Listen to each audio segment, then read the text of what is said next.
Supreme court ने बुधवार को एक मामले में महत्वपूर्ण फैसला सुनाया है। सर्वोच्च न्यायालय ने यह कहा है कि एक तलाकशुदा मुस्लिम महिला अपने पूर्व पति के खिलाफ आपराधिक प्रक्रिया संहिता की धारा 125 के तहत भरण पोषण का दावा दायर कर सकती है। जी हाँ, सही सुना आपने। पहले ये नियम नहीं होता था, जिसके लिए कई महिलाएं परेशान हुआ करती थी, लेकिन अब सुप्रीम कोर्ट ने अपना फैसला सुना दिया है। इसको लेकर मुस्लिम महिला यानी तलाक पर अधिकारों का संरक्षण अधिनियम 1986 धर्मनिरपेक्ष कानून पर हावी नहीं होगा। शीर्ष न्यायालय की न्यायमूर्ति बीबी नागरत्ना और न्यायमूर्ति ऑगस्टीन जॉर्ज मसीह की पीठ ने मुस्लिम महिला के अधिकार को बरकरार रखा और इसको लेकर पीठ ने अलग अलग लेकिन सहमति वाले फैसले सुनाए। दरअसल एक मुस्लिम व्यक्ति ने तेलंगाना हाई कोर्ट के उस निर्देश को चुनौती दी थी जिसमें उसे अपनी पूर्व पत्नी को 10,000 रुपए का अंतरिम भरण पोषण देने का निर्देश दिया गया था। न्यायमूर्ति नागरत्ना ने फैसला सुनाते हुए कहा कि सीआरपीसी की धारा 125 सभी महिलाओं पर लागू होगी, न कि केवल विवाहित महिलाओं पर।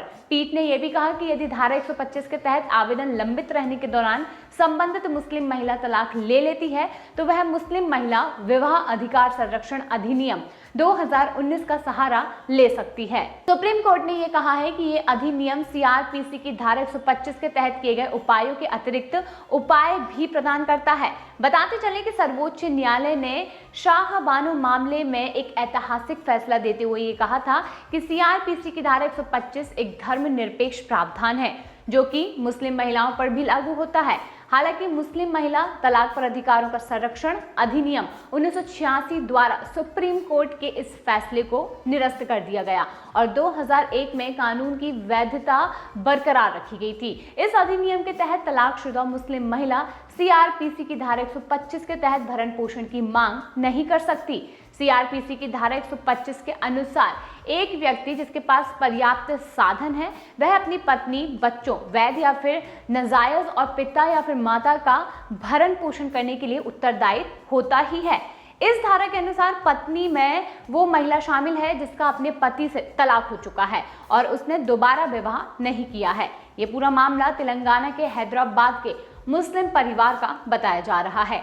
मार्च 2019 में एक मुस्लिम महिला ने हैदराबाद की एक पारिवारिक अदालत में एक याचिका दी थी कि उसका पति अब्दुल समद ने उसे 3 तलाक दिया है, इसीलिए उसने सीआरपीसी की धारा 125 के तहत 50,000 रुपए मासिक भरण पोषण की मांग की है। इसके बाद कोर्ट ने जून 2023 में 20,000 रुपए प्रति माह भरण पोषण देने का निर्देश दिया। अब्दुल समद ने पारिवारिक अदालत के आदेश को तेलंगाना हाई कोर्ट में चुनौती दी और तर्क दिया कि उसे साल 2017 में मुस्लिम पर्सनल लॉ के अनुसार तलाक लिया था। याचिकाकर्ता ने दलील दी कि उसने अपनी पूर्व पत्नी को इद्दत अवधि के दौरान भरण पोषण के रूप में पहले ही 15,000 रुपए का भुगतान कर दिया है।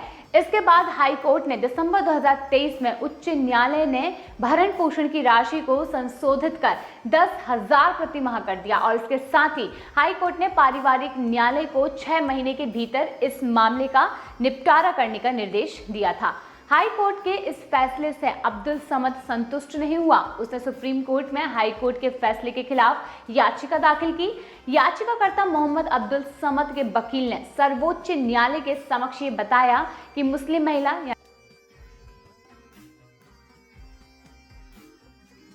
यानी कि तलाक पर अधिकारों का संरक्षण अधिनियम 1986 के अनुसार तलाकशुदा मुस्लिम महिला सीआरपीसी की धारा 125 के तहत लाभ का दावा करने की हकदार नहीं है।